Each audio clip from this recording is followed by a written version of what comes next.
Is our final week on our hike from Mexico to Canada along the Pacific Crest Trail. We've been out here for 5.5 months now. It's kind of snowing, so it's definitely going to be a really cold week. I think it's going to be really difficult for us. I hope we have enough layers. Washington has just been absolutely amazing so far, and I think this final week is going to be gorgeous. It's been the best experience of my life and I wouldn't change any of it. Just wanted to put this video together to show our final favourite moments on the trail, so hope you enjoy it.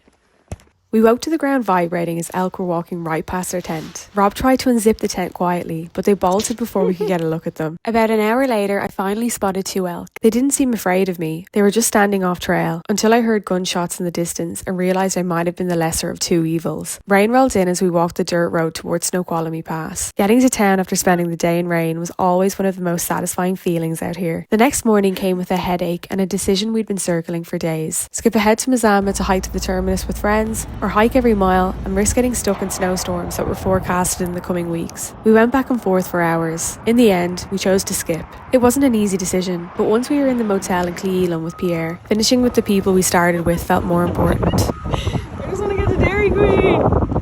After multiple bus rides, we got to Mazama, where Mary at Lionsden welcomed us in like so many hikers before us. The beauty of Mazama is that it's the town you stay in before and after the final stretch. Really cool, we rested, ate delicious pastries and bread from the bakery, made dinner with Jumbo Pot, and swapped stories with other hikers. It's so cold. Don't want to hike.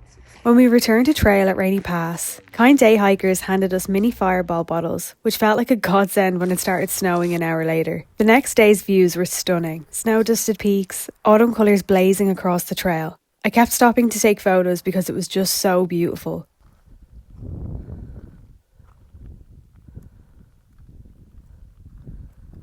We climbed around 5,000 feet and hiked 23 miles to camp. The most scenic lunch spot on the PCT. Mentally and physically, I felt the strongest I ever have. Months of doing the same thing over and over again. Walking, climbing, enduring. Now I found myself saying I had strength, confidence and discipline. Words I would never relate to myself before the PCT. The final stretch towards the lake we were camping at was cold and wind-bitten. Golden larches glowed against the grey skies. That night by the freezing lake, I lay there thinking about tomorrow. After thousands of kilometres hiked, we'd finally reached Canada, and as snow and ice began to cover our tent, it felt like the right time to be finishing this epic adventure. And for the final time, see you tomorrow!